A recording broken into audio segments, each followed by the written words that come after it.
Good evening students. तो आज हम अपने चैप्टर को कंटिन्यू करते हैं। आज हमारे सेकंड चैप्टर लाइफ इंश्योरेंस का थर्ड पार्ट है। इस पार्ट के अंदर हम डिस्कस करेंगे कि organisation structure of the postal life insurance और party of the life insurance contract के अंदर कौन कौन सी पार्टी इंक्लूड होती है। सबसे पहले अब जो क्या है, हमारा सेकंड टॉपिक चल रहा था कि जो ऑर्गेनाइजेशन है हमारा पोर्टल लाइफ इंश्योरेंस का, इसका किस तरह का स्ट्रक्चर है। जैसे हमने हमारी लाइफ इंश्योरेंस कॉर्पोरेशन का पढ़ा था, इसी तरह से हमारा पोस्टल लाइफ इंश्योरेंस का है। इसी में इसके अंदर क्या है, जो हमारे डिपार्टमेंट ऑफ पोस्ट के अंदर जितने भी लाइफ पॉलिसी की जाती है, that means directorate of the post life insurance work under the department of post. ये जो डिपार्टमेंट है PLI, ये किसके अंदर काम करता है, डिपार्टमेंट ऑफ पोस्ट के अंदर काम करता है। इसके अंदर क्या है, काफ़ी तरह की पॉलिसी और प्रोडक्ट्स बॉडी, मतलब कि एक तरह से जैसे क्या कहते हैं कि एक फ्रेम बनाए जाते हैं। बॉडी का मतलब होता है फ्रेम बनाना, उस फ्रेम के अकॉर्डिंग क्या है सारे काम किए जाते हैं। ठीक है। It is also responsible for administration of a post office insurance fund. ये कहते हैं कि जो ये डिपार्टमेंट होता है, डिपार्टमेंट ऑफ पोस्ट, इसका क्या रिस्पॉन्सिबिलिटी होती है कि उनको प्रशासन करना, मतलब कि इसको उसके ऊपर क्या है सुपरविजन का काम करना, उसे देखभाल करना, और किसी भी तरह से अगर प्रॉब्लम होती है उसे क्या करना, शॉर्ट आउट करना। जो इसके अंदर क्या है कि जितने भी बिजनेसमैन होते हैं, नए बिजनेस को सेट करना होता है, या फिर किसी भी तरह की सेल सर्विस प्रोवाइड करनी पड़ती है, या फिर आफ्टर सेल सर्विस की क्या है हमें सर्विस प्रोवाइड करनी पड़ती है। इस डिपार्टमेंट के, इस ऑर्गेनाइजेशन का स्ट्रक्चर इस तरह से हमें ऑर्गेनाइज करना चाहिए कि वो क्या है प्रॉपर अपने वर्क को परफॉर्म कर सकें। जो पोस्टल लाइफ इंश्योरेंस जो है हमारा Kolkata under the directory of the PLI in the centre accounting office, portal life insurance has to be another office at the Mumbai which work is a investment division. ये कहते हैं जो इन्वेस्टमेंट डिवीजन का जो office है वो कहाँ है, हमारा मुंबई के अंदर है, और जो बाकी जो पोस्टल लाइफ इंश्योरेंस का जो ऑफिस है वो कहाँ है, कोलकाता के अंदर है। इसका भी इस तरह से स्ट्रक्चर है, मतलब कि इसके अंदर काम करने वाले क्या है, एक से नीचे एक, एक के नीचे एक, एक के नीचे एक, ऐसे क्या है काम करते रहते हैं। और इस काम को इस तरह से किया जाता है कि किसी भी तरह की प्रॉब्लम है उसको सॉर्ट आउट किया जाए। उसका एडमिनिस्ट्रेशन क्या है, एक प्रॉपर ऑफिसर के द्वारा किया जाता है, और जितने भी हमारे एडमिनिस्ट्रेशन किस किस का किया जाता है, हमारे इंश्योरेंस फंड का, जो भी हमारे पास फंड आ रहे हैं उसको क्या है प्रॉपरली अरेंज किया जाता है कि उसको आगे फर्दर प्रॉपरली यूज किया जाए। स्ट्रक्चर दैट मीन्स उसका पूरे तरह से ऊपर वाला ढांचा जाए कि इसके अंदर कौन कौन से पर्सन इंक्लूड होते हैं। इसी तरह से हमारा ऑर्गेनाइजेशन स्ट्रक्चर है कहाँ का, प्राइवेट लाइफ इंश्योरेंस कंपनी का। इसमें कहते हैं कि जो हमारे इंडिया के अंदर है, इंडिया के अंदर जो हमारे 23 प्राइवेट इंश्योरेंस कंपनी है, और इस 23 प्राइवेट इंश्योरेंस कंपनी जो हमारी प्राइवेट सेक्टर की है वो कहाँ से कहाँ तक हमारे इंडिया के अंदर आई, 2001 से लेकर 2009 के बीच तक आई। This company has started this business on the various date ranging between the 2001 to the 2009। मतलब कि काफ़ी सारी कंपनी आई, 23 कंपनी इतने सन के बीच में आई है। मोस्ट ऑफ प्राइवेट इंश्योरेंस जो कंपनीज होती है स्टार्ट किस में की जाती है कि 2 ट्राई स्ट्रक्चर में, दैट मीन्स जिसके अंदर 2 तरह के स्ट्रक्चर होते हैं, जिसमें एक तो क्या है हमारा हेड है, उसके नीचे काम करने वाली हमारी ब्रांच है। ठीक है। अब मैं आपको बताऊं कि जो हमारा जैसे कि SBI बैंक है, SBI बैंक की क्या है काफ़ी सारी ब्रांचेस होगी, मतलब कि इससे छोटा जो लेवल होता है उसे बोला गया है। एक तो हेड ऑफिस होगा इसकी, 2 ट्राई स्ट्रक्चर का मतलब होता है एक तो हेड ऑफिस की तरह होगा और एक क्या है दूसरा ब्रांच की तरफ होगा। ये जितने भी हमारे ऑपरेशन होते हैं, ठीक है, ऑपरेशन दैट मीन्स बिजनेस के अंदर होने वाली परफॉर्म एक्टिविटीज होती हैं, उन्हें बोला जाता है ऑपरेशन। वो क्या है डिफरेंट डिफरेंट डिपार्टमेंट के अकॉर्डिंग किया जाता है। इसके अंदर क्या है CEO, chief executive of officers होते हैं, MD होते हैं, मैनेजिंग डायरेक्टर होते हैं, फिर हेड ऑफ सेल होते हैं, जोनल मैनेजर होते हैं। जोनल मैनेजर मैंने आपको पहले बताया था, जोनल हमारे जो लाइफ इंश्योरेंस कॉर्पोरेशन के अंदर है वो हमारे 8 जोनल थे, जो कि west zone, north zone, central zone, central west zone, ये हमने पढ़े थे। ठीक है। रीजनल मैनेजर होते हैं और ब्रांच मैनेजर होते हैं। ये जो स्ट्रक्चर है हमारे पूरा क्या है एक तरह से private life insurance corporation company का है। इसके अंदर क्या है कि जो क्लेम सेटलमेंट किया जाता है हेड ऑफिस लेवल पे किया जाता है, और जो कंपनी क्या है जितने भी अल्ट्रेशन करने हो या फिर किसी भी तरह का चेंज करना हो वो क्या है हम इसके अंदर कर सकते हैं। यही बात की गई है इसके अंदर। The underwriting of a new business, अगर किसी बिजनेस को हम क्या करें अंडरराइट करें, मतलब उसको चला रहे हैं in undertaking at the head office by the majority of the private life insurance company. Majority होनी चाहिए उसको चलाने के लिए, और जो क्लेम सेटलमेंट किया जाता है is also done at the head office level. Head office level के ऊपर क्या है उसका क्लेम सेट ऑफ किया जाता है। अब नेक्स्ट पॉइंट पढ़ते हैं principle of life insurance. Principle जो क्या है नॉर्मली हम इसका डिस्कस कर चुके हैं, प्रिंसिपल ऑफ इंश्योरेबल इंटरेस्ट और principle of almost good faith. ये हमने क्या है फर्स्ट चैप्टर के अंदर डिस्कस किया था। अब किसी स्टूडेंट ने इसके अंदर प्रॉब्लम है, आपको नहीं पता इनका मतलब, तो आप जो मेरी इंट्रोडक्शन की जो होती है हमारी इंश्योरेंस कंपनी के फर्स्ट चैप्टर है उसको जरूर देखना, क्योंकि वो फर्स्ट चैप्टर के अंदर पूरा क्या है बेसिक समझाया था मैंने उसके अंदर। ये इसमें लिखा भी हुआ है already, has explain in the first chapter. ठीक है। अब हम बात करते हैं parties of the life insurance contract. Parties बहुत इंपॉर्टेंट है जब इस चैप्टर को हम पढ़ रहे हैं, क्योंकि कौन कौन सी पार्टीज के अंदर इंक्लूड होती है, उनका दायित्व क्या है, उनकी रिस्पॉन्सिबिलिटी क्या है, उनके राइट्स क्या है, क्या क्या उनके बारे में हमें जानकारियां होनी चाहिए। तो सबसे पहले पढ़ते हैं हम पॉलिसी होल्डर। पॉलिसी होल्डर क्या होता है, देखिए एक तो क्या होता है, एक इंश्योरर होता है जो मतलब कि जो इंश्योरेंस कर रहा है, और एक कौन होता है, एक इंश्योर्ड होता है जो इंश्योरेंस करवा रहा है। इंश्योरेंस करवाने वाले काफ़ी सारी पार्टी होती है, इंश्योरेंस करने वाली एक ही पार्टी होती है जो आपको क्लेम देगी। तो यहाँ पे देखिए, जब मैंने इसलिए क्यों कहा कि इंश्योर्ड पर्सन अलग अलग हो सकते हैं। ऐसा भी हो सकता है कि आपके पिताजी ने आपका इंश्योरेंस करवा रखा है, ये तो है नहीं कि आप अब कमाते भी हो तो उसका प्रीमियम तो पे ऑफ करना पड़ेगा ना, तो क्या है, आपके पापा पे ऑफ करते हैं, या फिर आपकी मम्मी का करवा रखा है, या फिर आपकी किसी भी जैसे कि आपके दादा दादी का करवा रखा है, तो ये क्या है, इंश्योरेंस करवाता कोई और है, होता किसी और के नाम है, क्लेम किसी और को मिलता है। तो वे पार्टीज कौन कौन सी, हम उसको पढ़ते हैं, उन्हें क्या कहते हैं हम इंश्योरेंस की पॉइंट ऑफ व्यू से, ठीक है। तो यहाँ पे सबसे पहले क्या है, the policy holder. The policy holder क्या होता है, पहले इसको हम पढ़ते हैं। The owner of the policy is known as the policy holder. जो ओनर होता है पॉलिसी को, उसे क्या कहते हैं, पॉलिसी होल्डर कहते हैं। और वो ऐसा पर्सन होता है जो क्या लेता है, पॉलिसी को लेता है on his life in most of case. काफ़ी सारे केसेस में क्या होता है कि जो पॉलिसी लेने वाला व्यक्ति अपनी जिंदगी की खुद की लेता है, तो क्या उसे कहते हैं, पॉलिसी होल्डर कहते हैं। परंतु क्या है, पॉलिसी होल्डर और लाइफ इंश्योर्ड पर्सन क्या कई बार डिफरेंट होते हैं। एग्जाम्पल क्या दे रखा है कि फादर ने पॉलिसी ली अपने किसकी, बेटी या बेटे की, तो इस केस में क्या है, पॉलिसी होल्डर जिसने ली है पॉलिसी वो कौन है, फादर। तो इसे क्या कहेंगे, पॉलिसी होल्डर कौन हुआ, हमारा फादर हुआ। और जिसका इंश्योरेंस किया गया उस पॉलिसी के दौरान वो कौन है, हमारे डॉटर या फिर सन। ये जो पॉलिसी है चेंज हो सकती है इसकी पॉलिसी, दैट मीन्स अगर हमारा पॉलिसी होल्डर चाहे तो उसकी क्या है, बेनिफिशियरी को चेंज किया जा सकता है। बेनिफिशियरी रेफर टू मीन्स कि जिसको क्लेम मिलेगा एट द एंड में उसको चेंज किया जा सकता है, और उसकी इंक्रीज कर सकता है अमाउंट को, मतलब कि प्रीमियम की अमाउंट कितनी होनी चाहिए पर मंथ, पर एनुअली क्या है, कितनी होनी चाहिए, वो क्या है, हमारे पॉलिसी होल्डर चेंज कर सकता है। उसको प्रॉपरली कंट्रोल होता है हमारे इकोनॉमिकल बेनिफिट जो भी पॉलिसी का होता है। दैट मीन्स जो पॉलिसी की अमाउंट को पे करता है उसे क्या कहेंगे, पॉलिसी होल्डर कहेंगे। पॉलिसी के ओनर को पॉलिसी होल्डर कहेंगे। परंतु पॉलिसी होल्डर और इंश्योर्ड में थोड़ा सा डिफरेंस होता है, वो आगे आपको कंप्लीट पता लग जाएगा, क्योंकि लाइफ इंश्योर्ड जो क्या है अलग पॉइंट है। अब बात करते हैं पॉलिसी होल्डर की राइट्स क्या होती हैं। सबसे पहला राइट कहते हैं कि the right to the transfer of the ownership right. ये कहते हैं कि जो पॉलिसी होल्डर होता है उसको क्या है, ओनरशिप ट्रांसफर करने का राइट होता है। दैट मीन्स अगर किसी उसने अपनी बेटे का करवा रखा है तो उसको हटा के किसी अपनी बेटी का भी करवा सकता है। अगला कहते हैं कि right to change the certain policy provision जो होते हैं उनको भी क्या है, कुछ ना कुछ चेंज कर सकता है अकॉर्डिंग जैसे उसको सुटेबल लगे। आगे कहते हैं कि the right to pledge the policy. Pledge that means उस पॉलिसी के गिरवी रखकर वो कुछ भी यूज कर सकता है उस पॉलिसी को, क्योंकि वो ओनर हो गया ना, तो ओनर भी अपने सामान को कहीं भी ट्रांसफर कर सकता है, कहीं भी क्या है अपनी पॉलिसी को चेंज कर सकता है, उसे गिरवी रखकर कहीं और लोन ले सकता है, ठीक है। उसे क्या राइट है कि वो बोरो कर ले, उसे उधार ले ले अगेंस्ट द पॉलिसी के रिगार्डिंग वो क्या है, किसी अपनी पॉलिसी को गिरवी रख के क्या है बोरो ले सकता है। उसे क्या अधिकार है कि वो कैंसिल भी कर सकता है उस पॉलिसी को और सरेंडर भी कर सकता है। सरेंडर मींस के बीच में ही किसी पॉलिसी को छोड़ देना होता है। ये टॉपिक हम आगे पढ़ेंगे। सरेंडर वैल्यू आएगी, नॉमिनेशन आएगा, असाइनमेंट आएंगे और एन्युटी आएगा। ये चारों टॉपिक आगे आएंगे, ठीक है।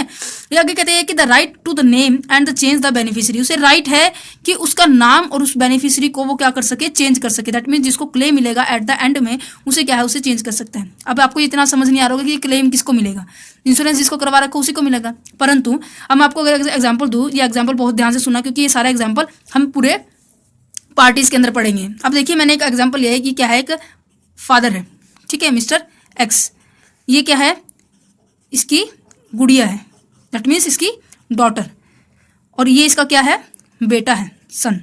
अब इसने क्या किया, इसकी इंश्योरेंस करवा दिया। इंश्योरेंस कितना करवाया कि जब तक ये 60 साल की नहीं हो जाती उसको पैसा नहीं मिलेगा इंश्योरेंस का, ठीक है। ये जो लिमिट रख दी है, परंतु इसकी डेथ होने के बाद तो लीगल रिप्रेजेंटेटिव तो हमें लिखना पड़ता है ना। दैट मीन्स उसको बेनिफिशियरी तो हमें लगाना पड़ता है ना। कौन होगा, नॉमिनी जिसे हम बोल देते हैं। नॉमिनी कौन होगा, आपकी मरने के बाद आपको ये पैसा किसको मिलेगा। तो मान लो कि नॉमिनी आपने इसको बना रखा है, पैसे आप भरते हो, इसका अपनी बेटे का करवा रखा है, नॉमिनी अपने बेटे को बना दिया। समझ में आई बात, क्लियर। मीन्स की प्रीमियम की पॉलिसी कौन भर रहा है, पापा भर रहा है। किसका इंश्योरेंस करवाया है, मतलब कि किसकी लाइफ को सिक्योर किया गया है, अपनी बेटी की लाइफ को सिक्योर किया गया है। अगर इसकी बेटी की मृत्यु हो जाती है तो वो पैसा किसको मिलेगा, उसके जाने के बाद तो उसके बेटे को मिलेगा। आपने बैंक में भी देखा होगा कि जब आप अकाउंट ओपन करवाते हैं तो आपका क्या है, नॉमिनी पूछते हैं, तो क्या है उस नॉमिनी के साइन होते हैं। उस साइन क्यों किया जाता है, क्योंकि इसके कुछ अगर मान लो कि मेरा अकाउंट मैंने ओपन करवाया था तो उसके अंदर क्या है, मेरे फादर का साइन सिग्नेचर लिया था उन्होंने। तो क्या है, अगर मेरे को कुछ हो जाता है तो मेरे फादर को ये जो भी मेरे बैंक के अंदर अमाउंट है, सम एश्योर्ड है अमाउंट है, वो मेरे फादर को मिल जाएगी। तो इसलिए क्या है, बेनिफिशियरी को वो क्या है, चेंज भी कर सकता है अपने बेटे से, वो दूसरे बेटे के नाम भी करवा सकते हैं, अपनी वाइफ के नाम भी करा सकते हैं, अपने पिता के नाम भी करवा सकते हैं, किसी के नाम भी करवा सकते हैं। तो उसे राइट है, ठीक है। अब आगे कहते हैं कि उसकी ड्यूटी क्या क्या होती है। उसकी ड्यूटी ये है कि वो टाइम पे क्या करे, प्रीमियम को पे ऑफ करे। और उसकी क्या है, the inform the insurer about any change relevant to the policy. अगर वो कुछ भी चेंज करता है पॉलिसी के अंदर, वो क्या है, उससे सीधा किसको इन्फॉर्मेशन करनी है, इंश्योरेंट को। दैट मीन्स जिसने इंश्योरेंस, जहां पर उसका इंश्योरेंस हो रहा है, to submit the claim in the event of the death of the life assured. ये कहते हैं कि अगर लाइफ एश्योर्ड मतलब दैट मीन्स उसकी डॉटर की अगर मृत्यु हो जाती है तो उसकी जो क्लेम है, उसका जो इवेंट है वो क्या है, डेथ ऑफ इवेंट को उसे रिप्रेजेंट करना पड़ेगा, उसे सबमिट करना पड़ेगा कि हाँ उसकी मृत्यु हो गई है, तो ये जो क्लेम है मेरे बेटे को दीजिए, जो क्लेम है उसकी बेनिफिशियरी पर्सन को दीजिए। Clear this point, policy holder आ गया समझ में। अब नेक्स्ट कहते हैं the life assured person. Life assured person कौन होता है, जिसके नाम पर इंश्योरेंस होता है, वो कॉन्ट्रैक्ट होता है, उसे क्या कहेंगे हम, लाइफ एश्योर्ड कहेंगे। अब देखिए, life assured is that a person whose life is insured by the insurance company under the contract. Life insured वो पर्सन होता है जिसका इंश्योर्ड करवाया हुआ है, कहाँ करवाया हुआ है, किसके द्वारा किया हुआ है, बाय इंश्योरेंस कंपनी, कैसे, अंडर कॉन्ट्रैक्ट गिवन। ठीक है, in event of the death, अगर उसकी डेथ हो जाती है तो the amount of the claim is paid to the beneficiary. Clear this point, अगर इसकी मृत्यु हो जाती है तो बेनिफिशियरी को उसका अमाउंट मिल जाएगा। इन मोस्ट ऑफ केस, काफी सारे केस में क्या होता है कि जो लाइफ इंश्योर्ड और पॉलिसी होल्डर क्या होते हैं, सेम होते हैं, मैंने अभी बताया था, but they may be different. That means वो क्या है, कई बार क्या होता है कि पापा अपने खुद की भी इंश्योरेंस करवा लेते हैं, खुद ही पे करते हैं प्रीमियम, खुद ही का इंश्योरेंस करवा रखा है, और जो बेनिफिशियरी किसी और को बना रखा है, अपनी बेटी को बना रखा है। तो क्या है, ये सेम भी हो सकता है, ये डिफरेंट भी हो सकता है, और ये ट्रिपल भी हो सकते हैं। अब आगे हम पढ़ेंगे ट्रिपल कैसे होगा। तो life insured is responsible to answer the question raise by the insurance company with honesty. The correct information should be provide to the insurance company. That should be his responsible in the to inform the insurer regarding any change in the relevant information such as a change in the job etcetera. ये कह रहा है कि अगर life insurance के जो जिसका insurance हुआ है, दैट मीन्स इस बेटी से क्या है, इंश्योरेंस कंपनी क्या पूछ सकती है, जो भी उसे क्या है रेलिवेंट इन्फॉर्मेशन चाहिए होगी इंश्योरेंस कंपनी को, वो उसे ट्रूली बतानी होगी, सही ढंग से उसे रिप्रेजेंट करनी होगी। ये इसलिए कह रहा है क्योंकि अगर कोई भी क्वेश्चन इंश्योरेंस कंपनी को होगा तो उसे क्या है, किससे पूछेंगे हम, लाइफ इंश्योर्ड पर्सन से पूछेंगे जिसका इंश्योरेंस हुआ है, और वो जो क्वेश्चन है उसे ट्रूली ऑनेस्टली बताना ही होगा, करेक्ट इन्फॉर्मेशन देनी होगी। या फिर इन्फॉर्मेशन कैसे भी हो सकती है, जैसे कि मान लो अब जैसे कि मैं दिल्ली रह रही हूँ, तो दिल्ली से मैं अगर मैं क्या है हैदराबाद जा रही हूँ या फिर कहीं मैं यूपी जा रही हूँ, तो मुझे उसके बारे में इन्फॉर्मेशन देनी होगी हमारी इंश्योरेंस कंपनी को कि मैं क्या है, मेरी जॉब का स्टेटस चेंज हो रहा है, दैट मीन्स मैं यहाँ से लीव करके किसी और स्टेट के अंदर जा रही हूँ। ठीक है, तो ये क्या है, सारी इन्फॉर्मेशन किसको देनी होगी, लाइफ इंश्योर्ड पर्सन को देनी होगी। अब बात करते हैं ड्यूटीज के बारे में। ड्यूटी क्या होती है इसकी, to fill the proposal from correctly and truthfully. इतना सारा क्या लिखा हो आप ये देख रहे होगे, ये मेरी सिस्टर का है काम, क्योंकि वो अभी फिलहाल ग्रेजुएशन ही कर रही है, आपके साथ ही पढ़ रही है, सो उन्हीं का मैटर लिखा हुआ आप यहाँ से देखिए। वो कहते हैं कि जो प्रपोजल है उनका, जो प्रपोजल मतलब कि जो एप्लीकेशन नहीं थी वो क्या है, प्रॉपरली सही और सही मतलब कि विश्वसनीयता रूप से ट्रूथली भरी होनी चाहिए।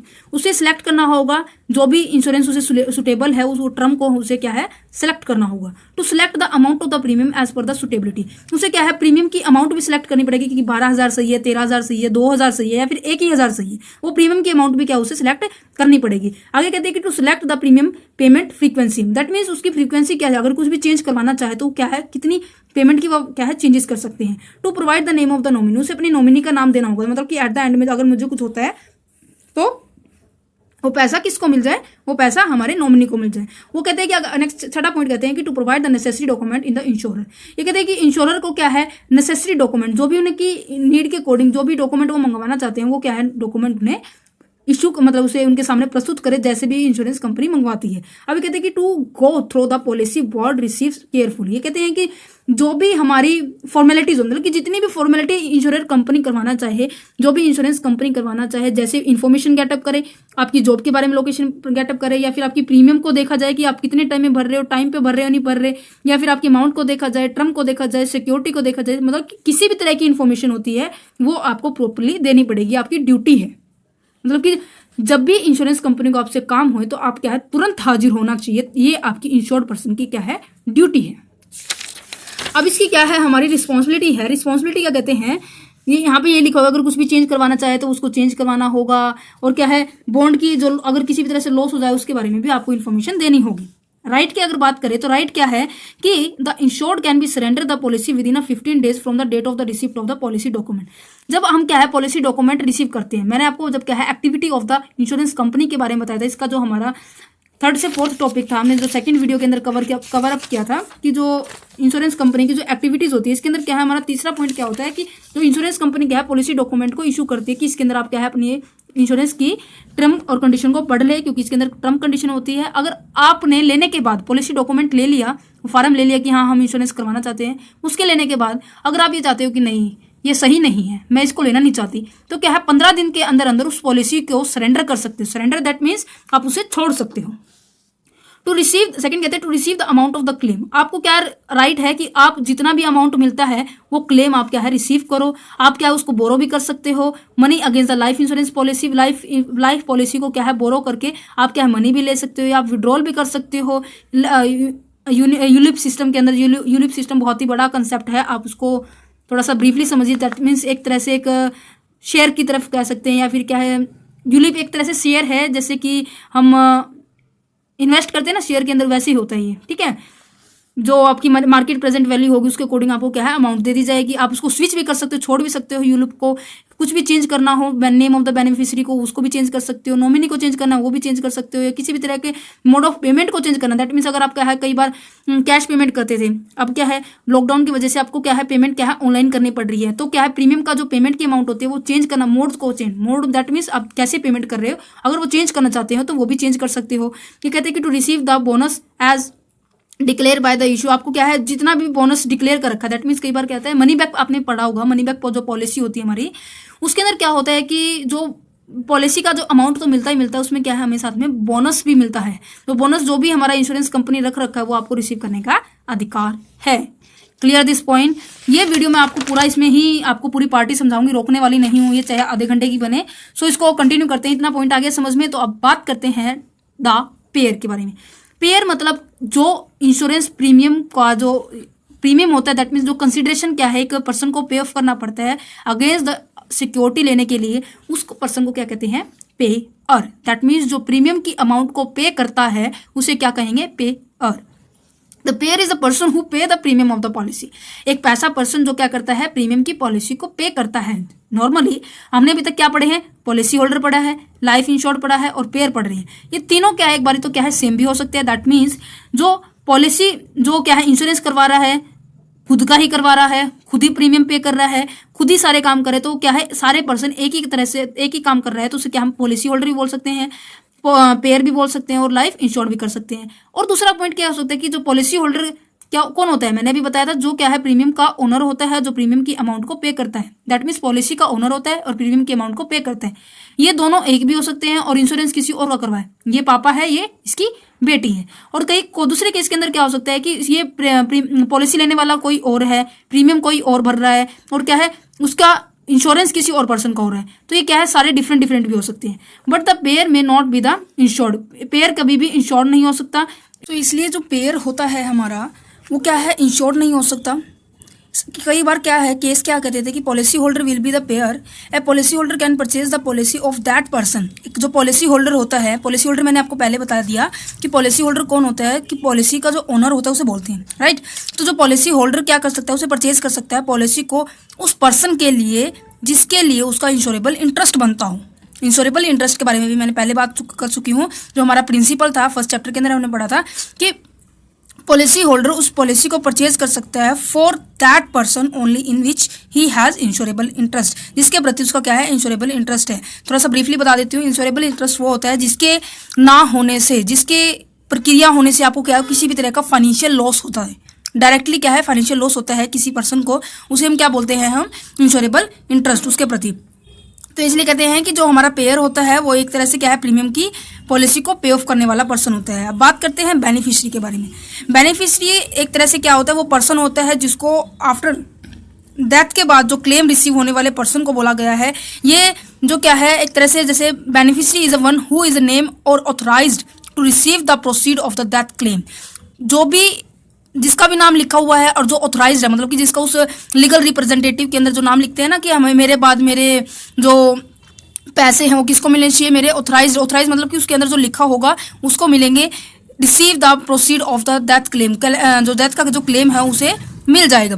ये जो बेनिफिशियरी काफ़ी तरह से होते हैं, प्राइमरी और डायरेक्ट बेनिफिशियरी भी होते हैं, कंटीजेंट बेनिफिशियरी होती है, स्पेसिफाइड बेनिफिशियरी होती है, रेवोकेबल होती है, क्लास बेनिफिशियरी होती है, इरेवोकेबल होती है। ठीक है, अब यहाँ पे हम बात करते हैं प्राइमरी और डायरेक्ट बेनिफिशियरी। प्राइमरी और डायरेक्ट बेनिफिशियरी वो बेनिफिशियरी होते हैं जो क्या है सीधा पॉलिसी जो हमारी प्रोसीड जो डेथ क्लेम है वो सीधा उसको क्या है रिसीव हो जाते हैं। जब क्या कहते हैं कि who receive the proceed of the policy, जो रिसीव कर देता है उस पॉलिसी को इन case of the death of insured person, insured person के डेथ होने के बाद वो पॉलिसी की अमाउंट क्या है सीधा उस पर्सन को मिल जाती है। कंटीजेंटी वो होता है जो प्राइमरी के अलावा किसी और को मिलता है। ठीक है, स्पेसिफाई बेनिफिशियरी क्या कहते हैं कि जिसके अंदर क्या है स्पेसिफाई नेम मेंशन होता है, beneficiary is made for the specify, specify बनी होती है कि मैं इसी को ही दूंगा, जो स्पेशल मैटर जो उसके ऊपर डिनोट किया जाता है। क्लास बेनिफिशियरी के अंदर क्या होता है कि जैसे कि यहाँ पे एग्जांपल दिया हुआ है एज ए चाइल्ड इंश्योरेंस। अब यहाँ पे उस अगर मान लो कि मिस्टर एक्स है और उसकी वाइफ का उसने इंश्योरेंस करवा रखा है, ठीक है, यहाँ पे कौन हो गया पॉलिसी होल्डर हो गया है, ये क्या है लाइफ एश्योर्ड पर्सन हो गया है, और जो बेनिफिशियरी हो गया उसके चाइल्ड को बना दिया गया। वो चाइल्ड क्या हो गया, अगर ये बोलते कि डॉटर को बनाया तो दैट मीन्स क्लियर होता कि उसने अपनी बेटी को ही बनाया है, बट यहाँ पे चिल्ड्रन बोला हुआ है तो दैट मीन्स उसका बेटा भी हो सकता है, उसकी बेटी भी हो सकती है। दैट मीन्स ये क्लास है, एक तरह से ग्रुप को बोला गया है। ठीक है, तो रिवोकेबल बेनिफिशियरी उसे बोला गया जिसके अंदर कुछ ना कुछ चेंज कर सकते हैं, can change the name of the beneficiary, जहां पर हम बेनिफिशियरी का नाम चेंज कर सकते हैं। और इरेवोकेबल बेनिफिशियरी उसे बोला गया है जहां पर क्या है बेनिफिशियरी का नाम कॉन्स्टेंट रहता है। Clear this point. अब बात करते हैं हमारे right of the beneficiary. Beneficiary के क्या क्या राइट्स हैं। सबसे पहले कहते हैं कि जो हमारा लाइफ एश्योर्ड पर्सन है, इंश्योर्ड जो पर्सन है, उसकी डेथ होने के बाद उसे ये अधिकार है कि जो उसका लमसम अमाउंट है, जो भी अमाउंट जो हमारा इंश्योरेंस प्रीमियम बनता है, वो जो लमसम अमाउंट है वो क्या है उसको रिसीव करने का अधिकार है। He has right to receive the lump sum amount and the tax income tax free payment. So यहाँ पे सेकेंड पॉइंट कहते हैं in case of the life income. जब हमारी लाइफ इनकम की बात करते हैं तो बेनिफिशियरी को ये राइट होता है कि वो क्या है अपने जीवन काल के अंदर ही वो क्या है गारंटीड पीरियडिक जो पेमेंट होती है वो क्या है रिसीव कर ले। ठीक है, नेक्स्ट पॉइंट कहते हैं कि beneficiary has right to choice how the death benefit should be paid, कैसे डेथ बेनिफिट को क्या है भुगतान किया जाएगा, कैसे उस डेथ बेनिफिट का क्या है भुगतान बेनिफिशियरी कैसे कर सकता है, उसे राइट है वो कैसे भी मेथड को वो चूज कर सकता है। फोर्थ पॉइंट कहते हैं कि beneficiary need not to goes the prohibited process. Prohibited process एक तरह से क्या होती है कि हमें जो हमारे कानून होते हैं, जस्टिस लॉ होते हैं, उनकी एक तरह से प्रोसेस होती है, उस प्रोसेस से हमें गुजरना नहीं पड़ता। जब हम क्या है बेनिफिशियरी का हम पॉइंट करते हैं तो उसे क्लेम लेने के लिए एक तरह से एक प्रोसेस से गुजरना नहीं पड़ता, नॉर्मली क्या है हमें नॉर्मली मिल जाता है। ठीक है, विदाउट एनी प्रोसेस से। नेक्स्ट पॉइंट कहते हैं कि he can use the fund at his will, वो अपनी इच्छा से क्या है अपनी इच्छा से उस फंड को, उस प्रीमियम की अमाउंट को क्या है वो यूज कर सकते हैं। अब बात करते हैं हमारी इसकी ड्यूटीज के बारे में, क्या क्या उसकी ड्यूटीज बनती है। फर्स्ट कहते हैं कि to fill the claim form and submit to insurer. वो कहते हैं कि सबसे पहले उसे क्या करना पड़ेगा, एक फार्म भरना पड़ेगा। वो फार्म किस चीज का होगा, क्लेम का होगा, और सबमिट टू इंश्योरर, इंश्योरर के पास क्या होगा सबमिट करना पड़ेगा। इंश्योरर कौन है यहाँ पे, अब कंपनी बोल रही है, कंपनी कौन सी है, इंश्योरेंस कंपनी को बोला गया है। नेक्स्ट कहते हैं कि to submit his her proof of the identity so that it may be admitted that he is actual beneficiary। उसे क्या करना पड़ेगा, अपना एक आइडेंटिटी कार्ड देना पड़ेगा। जैसे कि आपको अब कॉलेज में एंट्री लेने के लिए क्या है आपके पास एक आईडी कार्ड है, आईडी कार्ड क्या है आपका एक प्रूफ है। तो आपको अगर क्या है उसका बेनिफिट लेना है, उस चीज़ का जो आप जिसके ऊपर आपका नाम लिखा हुआ है, उसे क्लेम का उस फंड को लेना है, तो आपको क्या करना पड़ेगा, एक प्रूफ देना पड़ेगा कि आपकी एक्चुअली पहचान हो जाएगी कि आप ही रियल के बेनिफिशियरी हो। नेक्स्ट कहते हैं कि to hand over the policy document along with the claim form and other document. उन्हें क्या करना पड़ेगा, हमारे पॉलिसी डॉक्यूमेंट को और अलोंग का मतलब होता है साथ में क्या कर देना पड़ेगा, क्लेम फॉर्म, क्लेम का फॉर्म देना पड़ेगा, और जो भी डॉक्यूमेंट उन्होंने मांग रखे हैं वो डॉक्यूमेंट उन्हें क्या करने पड़ेंगे, हैंड ओवर करने पड़ेंगे। फोर्थ पॉइंट कहते हैं कि to prove that the insured is die. जब वो क्या है फंड लेने जाएगा, जब वो क्या है क्लेम का जो फॉर्म है उसके साथ उसे ये भी प्रूफ करना पड़ेगा कि वो जो जिसके नाम से उसने जिस नाम से वो क्या है बेनिफिशियरी बना था वो पर्सन क्या है ऑलरेडी क्या है मर चुका है, डेथ हो चुकी है, वो उसे प्रूफ करनी पड़ेगी। इंश्योर्ड दैट मीन्स जिसका इंश्योरेंस हुआ था। नेक्स्ट कहते हैं कि to prove that the death is happen by the reason other than excluding under policy contract. उसे यह क्या करना पड़ेगा, उसे प्रूफ करना पड़ेगा जो डेथ हुई है किस कारण से हुई है, वो रीजन हुई है जो कि हमारी पॉलिसी के अंदर मेंशन था। ठीक है, excluding under policy contract policy के कॉन्ट्रैक्ट में नहीं था, वो भी प्रूफ करना पड़ेगा। कैसे, मतलब कि उसकी मृत्यु हुई वो हमें क्या है उसके अंदर बताना पड़ेगा। और ये क्या है, टू गेट द बेनिफिट सर्टिफिकेटेड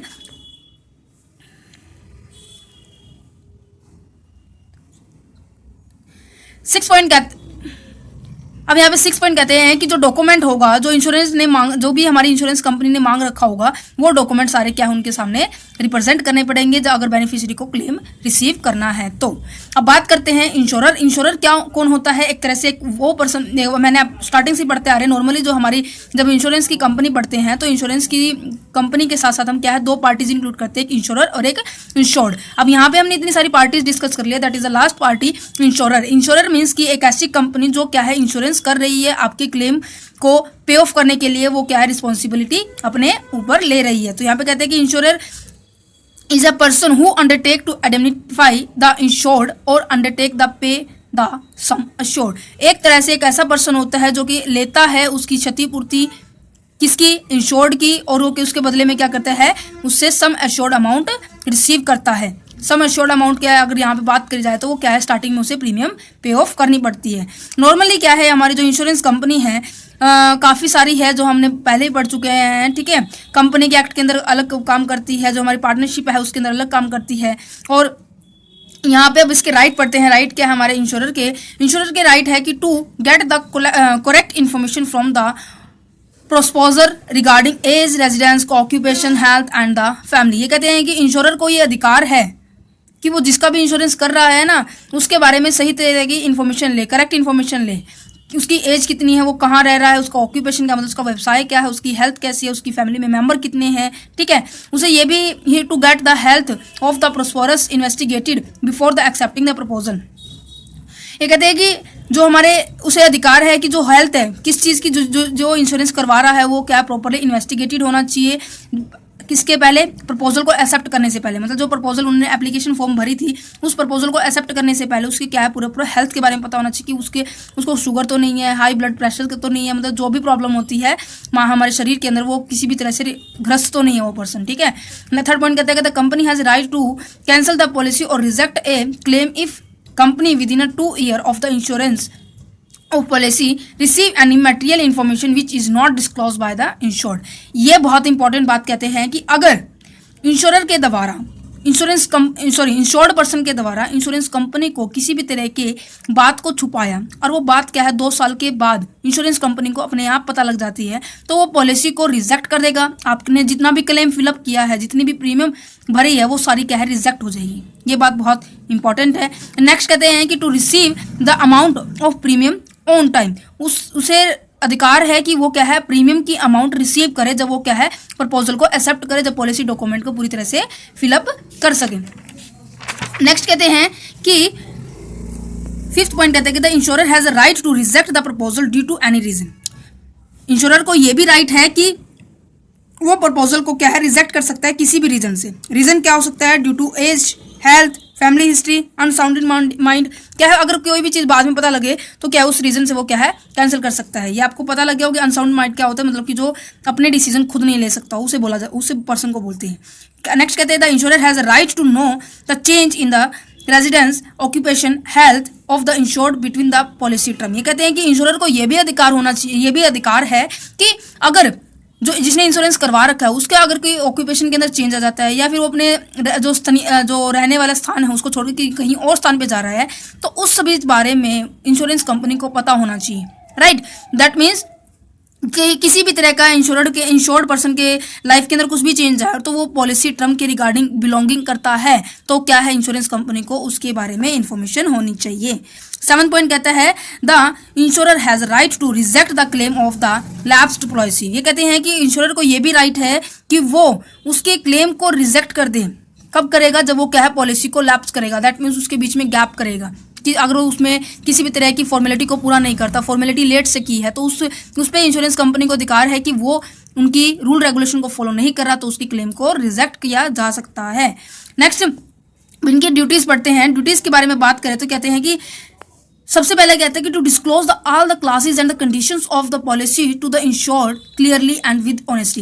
ये कहते हैं कि इसके अंदर जो ड्यूटी है, एक मिनट मुझे दिखाई भी नहीं दे रहा, हाँ देखिए इसके अंदर ये कहते हैं कि जो भी हमारे कंडीशंस होते हैं, जो भी हमारे क्लासेस होते हैं, जो भी हमारी पॉलिसी होती है, इंश्योरेंस कंपनी को अपने क्लाइंट को अपने क्या है अपने जो कस्टमर है उन सभी को पूरी तरह से प्रॉपर बताना चाहिए कि उनको पूरा तरह से क्लियर हो सके, वो क्या ऑनेस्टी से अपने आप को रिप्रेजेंट कर सके। दैट मीन्स अगर इंश्योरेंस कंपनी ही झूठी पॉलिसी बताएगी, झूठे दावे करेगी, क्या कोई इसके ऊपर भरोसा करेगा? तो इसकी ड्यूटी बनती है कि वो पूरी तरह से ऑनेस्टली सारी कंडीशन, टर्म और जितने भी रूल रेगुलेशन उनको क्या है पूरी तरह से बताएं।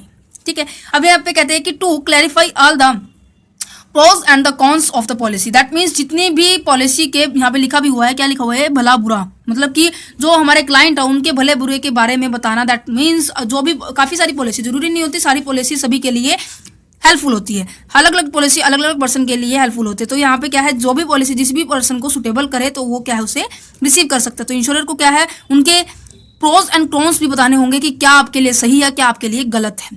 To register nomination in the policy, ये कहते हैं कि हमें ये भी ड्यूटी बनती है कि हमें पॉलिसी के ऊपर नॉमिनेशन का भी होना चाहिए। नॉमिनेशन रेफर टू मीन्स अगर आपका कुछ हो जाता है तो आपको आपका पैसा किसको मिलेगा, वो भी हमें इस पॉलिसी के अंदर रजिस्टर करना होगा। नेक्स्ट कहता है कि to register the assignment as a desired by the policy holder. Assignment का नाम भी लिखना होगा पॉलिसी होल्डर के डिजायर, इच्छा के अनुसार। टू सेंड द पॉलिसी, यहाँ पे जो वर्ड आ रहे हैं ना, नॉमिनेशन, असाइनमेंट, बेनिफिशियरी, ये आगे हम आगे डिस्कस करेंगे। ठीक है, to send the policy bond to the policy holder at the address on time. ये कहते हैं कि जो पॉलिसी बॉन्ड है वो भेजने पड़ेंगे किसको? इंश्योरर को। कब? किसको? पॉलिसी होल्डर को भेजेंगे। कहाँ भेजेंगे? Eight the address on time, जो भी एड्रेस उन्होंने पॉलिसी डॉक्यूमेंट के अंदर लिखा होगा। To send the notice of the premium due to the holder, ये कहते हैं कि किसी भी तरह से अगर हमें नोटिस देना हो, प्रीमियम के रिगार्डिंग देना हो, हमारे क्लेम के रिगार्डिंग देना हो, अगर किसी भी तरह से चेंजेस के बारे में रिगार्डिंग हमें इन्फॉर्मेशन देनी है तो हमें पॉलिसी होल्डर को देनी होगी। कोई भी नई स्कीम आ रही है, आपकी पॉलिसी आपने जो ले रखी है उसके रिगार्डिंग कोई नई स्कीम आ रही है तो आपको क्या है वो नोटिस जारी करेंगे।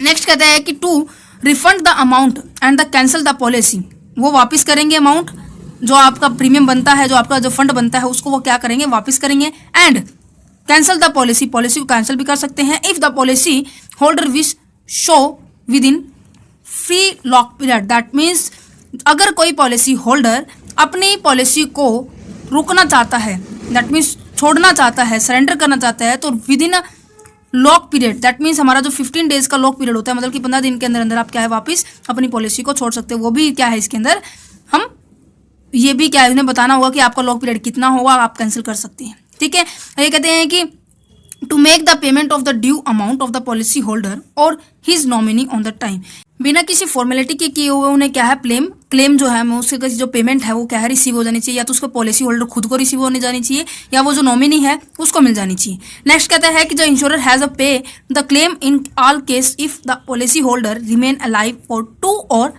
मोर year from the date of the insurance policy. Insurance policy की डेट से 2 या 2 से साल से पहले या फिर किसी भी तरह का क्लेम बनता होगा ना, तो सारे केसेस के अंदर उस क्या है पॉलिसी होल्डर को दे दिए जाएंगे। अगर वो क्या है यूलिप सिस्टम में से क्या अपने आप को स्विच करना चाहता है, दैट मीन्स छोड़वाना चाहता है, अपने आप को अलग करना चाहता है, तो वो क्या है उसमें से भी क्या है अपने आप का अपना नाम क्या है वापिस ले सकता है। ठीक है, कोई वो क्या बोलते हैं उसको, कंपल्सरी नहीं है कि आप क्या कंटिन्यूस यूलिप सिस्टम के अंदर चलते रहो। तो क्या यहाँ क्या कहते हैं कि to switch the fund on request of the policy holder in case of the ULIP, policy holder की रिक्वेस्ट के अकॉर्डिंग वो क्या स्विच कर सकता है यूलिप के अंदर किए हुए इन्वेस्टमेंट को।